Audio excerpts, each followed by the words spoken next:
La mañana en que mi hijo llamó y me dio un plazo de 30 días para abandonar la tierra que estas mismas manos habían construido, ya tenía un secreto lo suficientemente grande como para anular todo lo que él pensaba que había bloqueado. Pero él no tenía ni idea.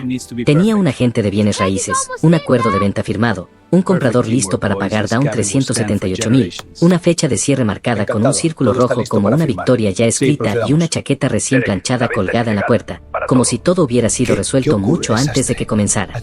Había calculado cada número, planeado cada movimiento, pasó un año entero empujando piezas en un tablero del que estaba completamente seguro. Solo él podía ver. Y lo peor, él creía que yo no había notado nada. No tenía idea de que había estado viéndolo todo durante mucho tiempo. No lo detuve, no le advertí, no hice una sola llamada para frenar la máquina que estaba manejando con tanta confianza. Lo dejé ir hasta el límite de esa certeza. Déjalo creer hasta el último momento que yo era solo un anciano sin ningún lugar a dónde ir. Luego me puse de pie y solo una llamada de mi abogado, silenciosa, precisa y helada, borró todo lo que había pasado un año entero construyendo cuidadosamente. Pero esa aún no es la peor parte porque esta historia ni siquiera ha comenzado todavía. Mi nombre es Calvin Reeves. Tengo 69 años, ingeniero estructural jubilado. 41 años calculando tolerancias de carga, fracturas por sobrecarga y lo que sucede cuando se aplica la presión incorrecta a la articulación incorrecta en el momento equivocado. Construí una carrera en torno a comprender con precisión cuándo y por qué se rompen las cosas. Resulta que esa habilidad se aplica a más que al acero y al concreto. También se aplica a las familias. Me mudé a Asheville, Carolina del Norte en 1984.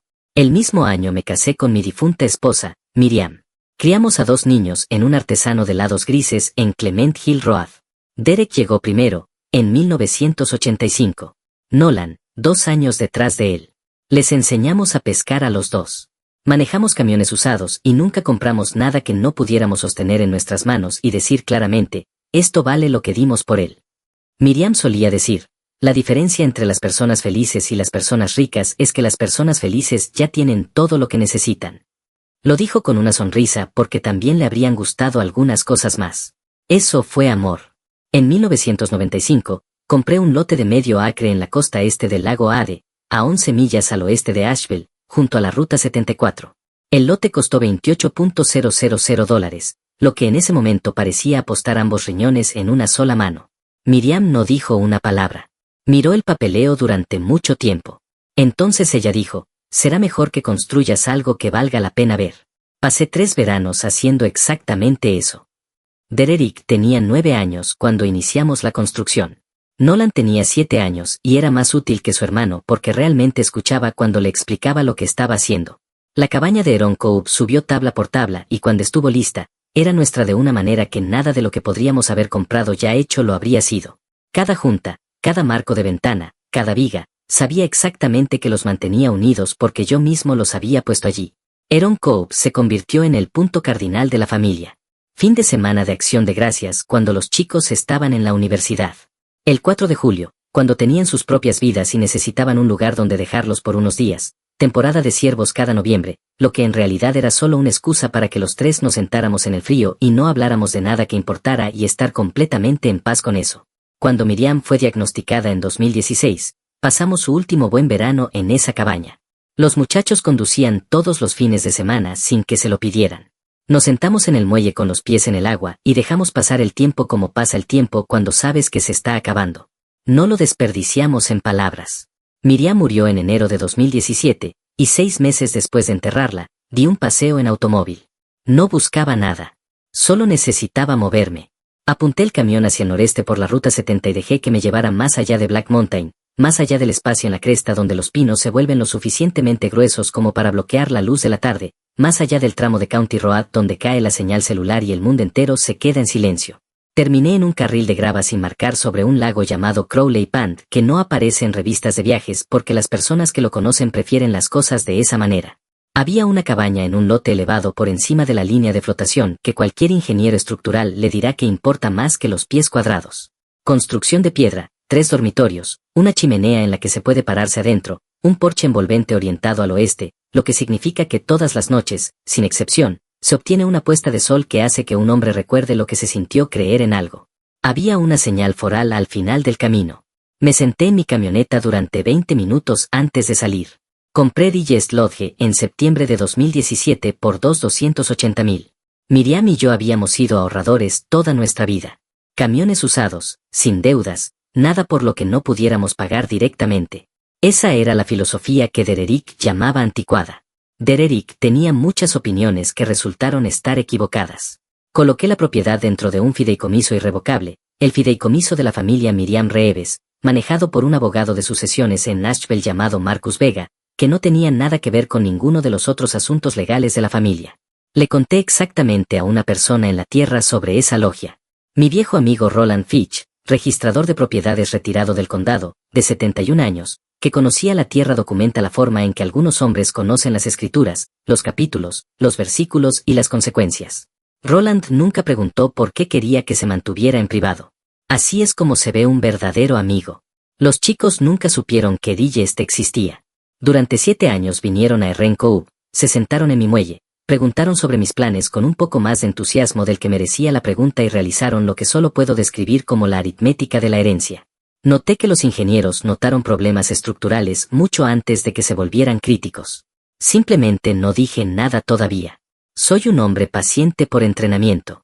Derek había cambiado con los años. No todos a la vez. Nunca sucede todo a la vez. Ocurre de la misma manera que una viga que soporta carga desarrolla una fractura capilar. Invisible hasta que un día no lo es. Se había casado con una mujer llamada Vanessa que tenía un talento particular para gastar dinero que aún no había llegado. Comenzó a dirigir las conversaciones en las cenas familiares hacia la cabaña como un hombre que ya había hecho esos cálculos en privado. Dijo cosas como, el mercado inmobiliario de Lake es una locura en este momento, y alguien debería proteger esos activos con un tono que dejara en claro que el activo que más le interesaba proteger era su propio futuro. Nolan estuvo de acuerdo porque Nolan siempre estuvo de acuerdo con Derek. Más blando que su hermano, el tipo de hombre que confunde el acuerdo con la paz y nunca ha aprendido que son cosas completamente diferentes. Me di cuenta. De todo. No dije una palabra. Luego vino la llamada telefónica del domingo. La voz de Dererick tenía esa cualidad. Cuidado, casual ensayado. Hola, papá. Dije, oye, y esperé, con la garganta despejada que conocía desde que tenía 16 años y tenía algo que confesar. Entonces Nolan y yo hemos estado hablando de Erin Cove. Me senté a tomar mi café lentamente. Le dije, adelante, Derek. Dime qué has decidido. Él no captó la ventaja en eso. Él expuso su caso. El mercado era fuerte. Los impuestos a la propiedad habían subido.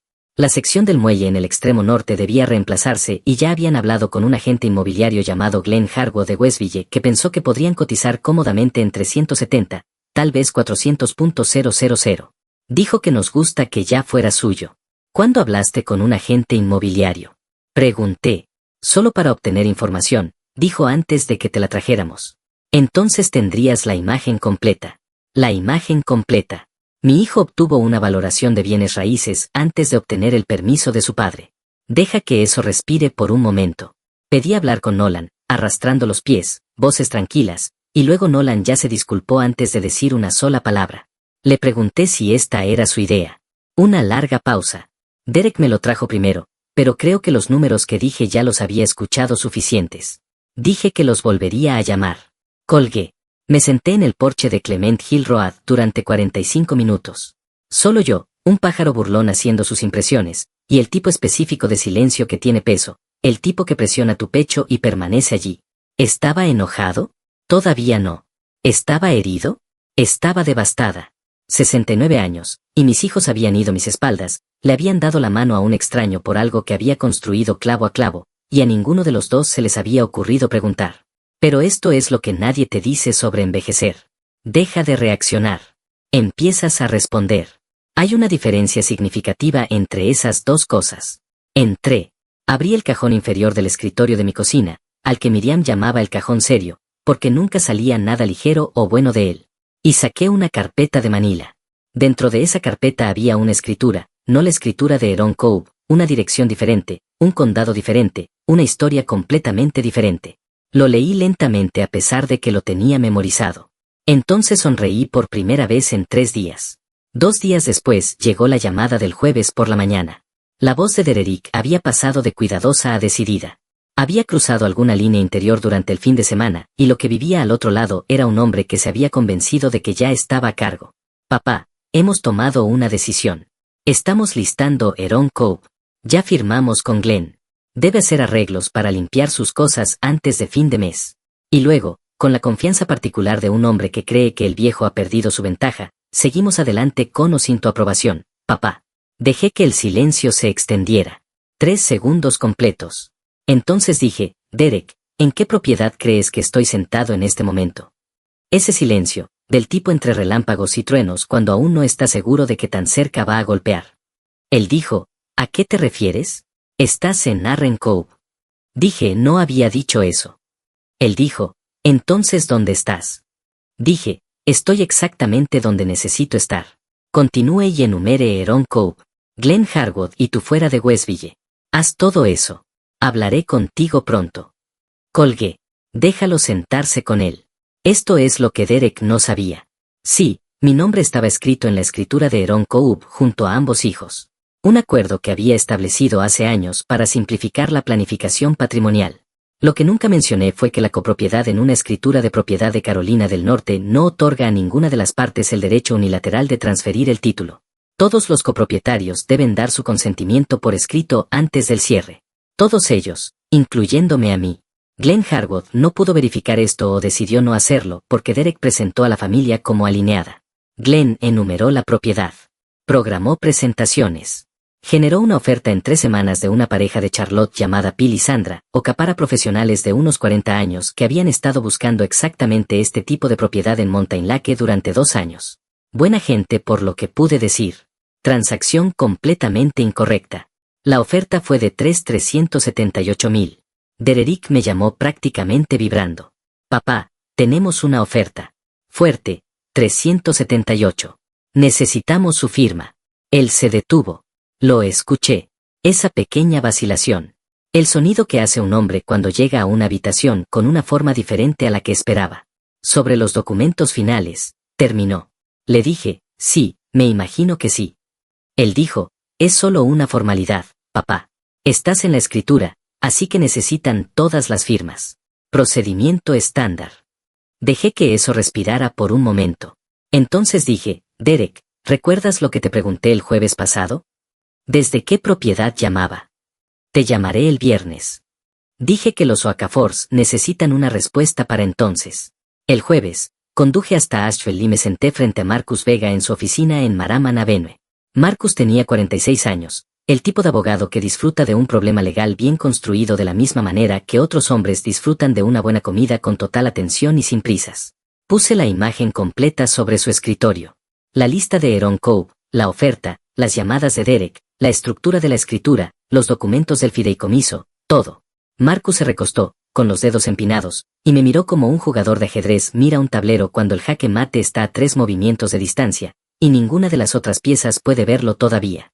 Él dijo, su hijo enumeró una propiedad que no puede cerrar legalmente sin su consentimiento. Correcto, dije. Un comprador está esperando una oferta. También correcto. Y su hijo llamó a esto una formalidad, su palabra exacta, dije. Marcus esbozó una sonrisa pequeña y precisa. Buscó su libreta legal. Entonces, ¿qué quieres hacer aquí, Calvin? Crucé las manos en el borde de su escritorio. Quiero dejar que llegue hasta la mesa de cierre, dije. Quiero que Derek se ponga su buena chaqueta y le dé la mano a ese hombre. Quiero que Nolan se pare allí en sus manos, en sus bolsillos, como lo hace. Cuando sabe que algo anda mal. Quiero que Glen Harwood abra su carpeta y destape su bolígrafo, y luego quiero que hagas una llamada telefónica. Marcus me miró durante un largo momento. Él dijo, ¿tú planeaste esto? Dije, planeé la posibilidad. Hay una diferencia. Él se rió.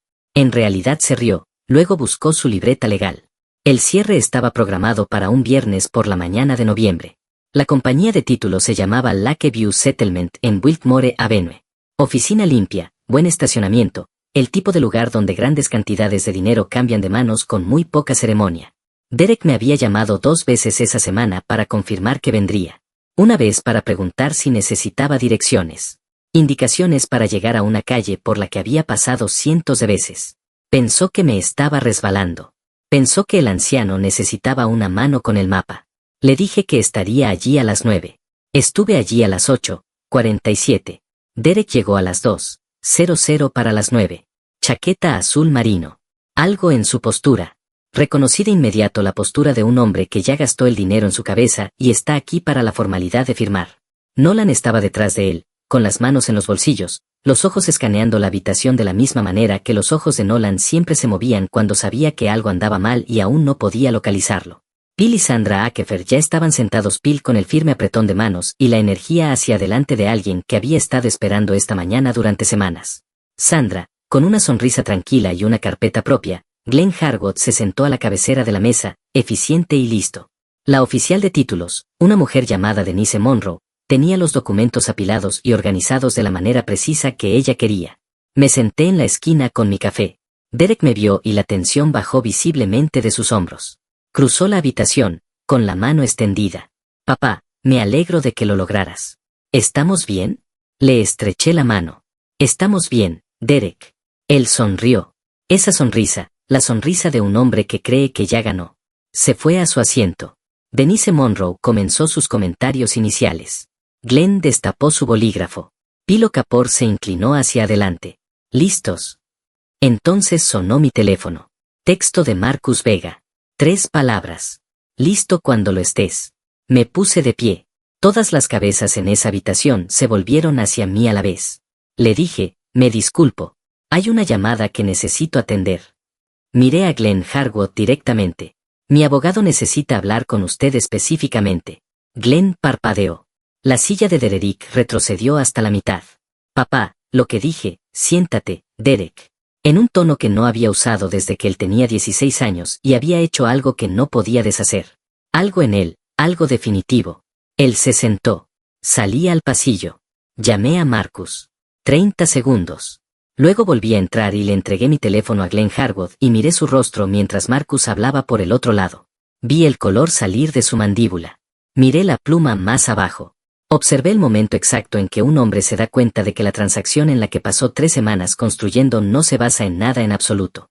Glenn Harwood dijo 3 palabras por teléfono. Solo 3.